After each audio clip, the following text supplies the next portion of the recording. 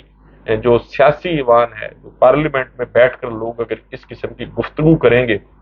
تو پھر اللہ ہی حافظ اور کیا کہا جا سکتا ہے۔ اس موجودہ حکومت کے لے کر آنے والے اور اس کو چلانے والے جو لوگ ہیں، پتہ نہیں ان کو کیوں عقل نہیں آ رہی، اور وہ ابھی تک وہ جو ایک 75 سالہ پرانی سوچ تھی ان کی، وہ شاید اسی پہ عمل درآمد کر رہے ہیں، اور ان کو یہ احساس نہیں ہو رہا کہ اس دنیا میں بہت ساری تبدیلیاں آ گئی ہیں۔ اب پاکستان کے لوگ جو ہیں وہ بھی بیدار ہو چکے ہیں۔ اس قسم کی جو جھوٹے بیانیے اور مذموم عزائم ہیں، یہ آپ کے سب کے سامنے ہیں، اور لوگ جو ہے وہ بہرحال اس کو قبول کرنے کے لیے تیار نہیں ہیں۔ اس کے ساتھ ساتھ آج جو پارلیمنٹ میں ایجنڈا تھا، اس ایجنڈے میں اس رقم کے حوالے سے وہ چیز شامل نہیں تھی کہ جی سپریم کورٹ آف پاکستان جو ہے اس نے آرڈر کیا تھا کہ الیکشن ہوگا، اور الیکشن کے حوالے سے الیکشن کمیشن آف پاکستان کو وفاقی حکومت نے فنڈز جاری کرنے تھے۔ لیکن کل جو کابینہ کا اجلاس ہوا اس میں اس معاملے کو پارلیمنٹ میں لے کے جانے کا وہ کہا گیا کہ جی اب پارلیمنٹ فیصلہ کرے گی، لیکن پارلیمنٹ نے بھی اس حوالے سے فیصلہ نہیں کیا، اور آج اس کی آخری تاریخ ہے۔ اور آج اب سے تھوڑی دیر پہلے جب یہ ویڈیو ریکارڈ ہونے سے پہلے جو ہے وہ اسمبلی کا اجلاس وہ بھی ختم ہو گیا اور اس کو ملتوی کر دیا گیا۔ اب اگر وہ آرڈر جس کی وائلیشن اور جس کو مسترد کرنے کا وفاقی کابینہ جو ہے وہ اعلان بھی کر چکی ہے، وزیر اعظم بھی اور بہت سے وفاقی وزراء بھی کہہ چکے ہیں کہ جی یہ فیصلہ ہے ہی نہیں اور اس فیصلے کا وجود ہی نہیں ہے، اور اس فیصلے کے پر عمل نہیں کیا جا سکتا، تو حکومت نے وہ عمل نہ کر کے میں یہ سمجھتا ہوں کہ سپریم کورٹ آف پاکستان کو بہرحال یہ موقع دے دیا ہے کہ وہ کنٹیمپٹ آف کورٹ کی کارروائی کریں۔ مریم نواز صاحبہ جو ہے وہ لگتا یہی ہے کہ اپنے چچا کو نااہل کرانے میں ان کی کوشش جو ہے وہ کامیاب ہوتی نظر آ رہی ہے، اور دکھائی دے رہا ہے کہ شہباز شریف صاحب جو ہے وہ اس توہین عدالت میں عدالت کا حکم نہ ماننے میں وہ شاید ان کو اس عہدے سے ہاتھ دھونے پڑے۔ حکومت پاکستان جو اس وقت موجودہ یہ پولیٹیکل اس میں جو نظر آ رہا ہے، واضح ہے یہ چیزیں کہ عدلیہ سے خصوصاً وہ آرڈر جو چیف جسٹس عمر عطا بندیال صاحب نے کیا تھا الیکشن کے حوالے سے، اسے ٹکرانے کا فیصلہ کر چکی ہے۔ لیکن یہ یاد رکھیں کہ اگر عدلیہ کے اور سپریم کورٹ آف پاکستان کے کسی آرڈر سے آپ کسی کے کہنے پہ ٹکرائیں گے تو بہرحال اس کا نتیجہ جو ہے وہ آپ کو بھگتنا پڑے گا، اور وہ نتیجہ جو ہے وہ نااہلی کی صورت میں میرے جیسے ایک قانون کے طالب علم کو تو نظر آ رہا ہے، آپ کو پتہ نہیں کیوں نظر نہیں آ رہا ہے، یا شاید آپ ڈٹائی پر اترے ہوئے ہیں، یا آپ کو لانے والے جو ہیں انہوں نے آپ کو اس کو یقین دہانی کرائی ہوئی ہے، اس کا تو مجھے علم نہیں ہے۔ لیکن بہرحال شہباز شریف صاحب آپ تیار رہیں کہ آپ کو بہت جلد اس عہدے سے ہاتھ دھونا پڑ سکتے ہیں اگر آپ نے سپریم کورٹ آف پاکستان کے فیصلے پر عمل نہ کیا تو۔ ناظرین، کل کیا ہوگا اور پارلیمنٹ جو ہے وہ کیا کرے گی، اس کے لیے بہرحال انتظار کرنا پڑے گا۔ تب تک اپنا اور ارد گرد کے لوگوں کا بہت خیال رکھیے گا۔ اللہ حافظ۔